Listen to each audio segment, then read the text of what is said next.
4 राजकुमार।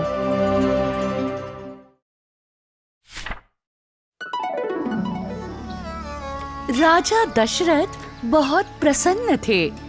उनका महल चारों बच्चों की किलकारियों से गूंज उठा।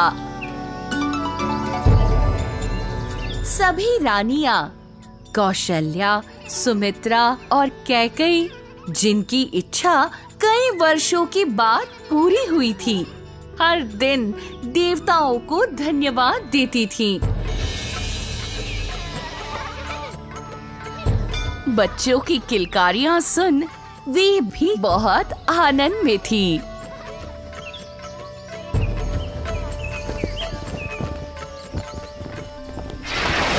देखते ही देखते, हंसते खेलते बच्चे समझदार लड़कों में बदल गए। राज ऋषि वशिष्ठ के मार्गदर्शन में बच्चों ने कला और युद्ध का अभ्यास शुरू किया। वे धनुर्विद्या में निपुण हुए।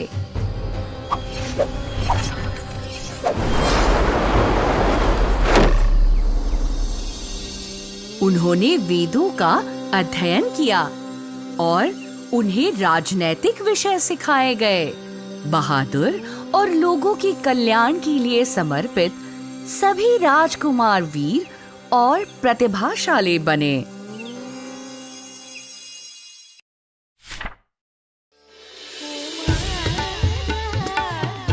राजा दशरथ को अपने सभी बेटे प्यारे थे, पर रानी कौशल्या के पुत्र राम से उन्हें सबसे अधिक लगाव था। क्योंकि राम सभी गुणों से परिपूर्ण थे। वे ऊर्जावान और सच्चे, वीर और दयालु, विद्वान और विनम्र थे।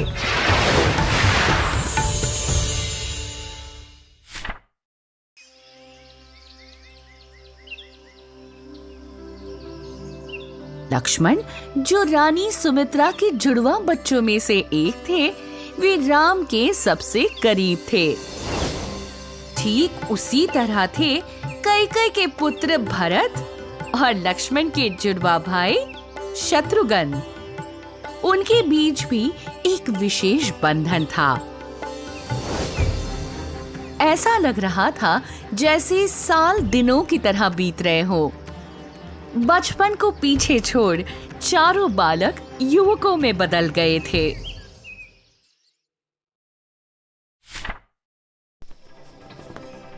जैसे ही राजकुमार 16 वर्ष के हुए, राजा दशरथ के यहाँ एक विशेष अतिथि आए।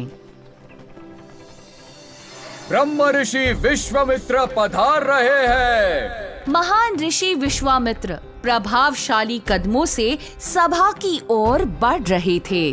उन्होंने सबसे चमत्कारी कारनामों में महारत हासिल की थी। वो सभी ऋषियों में सबसे अधिक पूजनीय थे।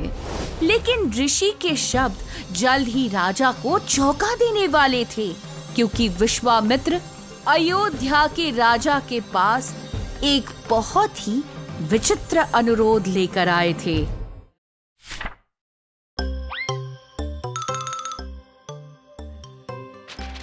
ऋषि विश्वामित्र एक समय कौशिक नाम के राजा थे, जो कान्यकुब्ज नामक राज्य पर शासन करते थे।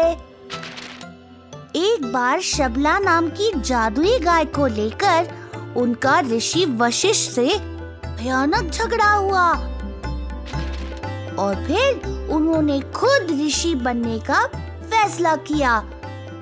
कई वर्षों की कठिन तपस्या के बाद उन्होंने खुद को एक शक्तिशाली ऋषि में बदल लिया और ब्रह्म ऋषि कहलाने लगे।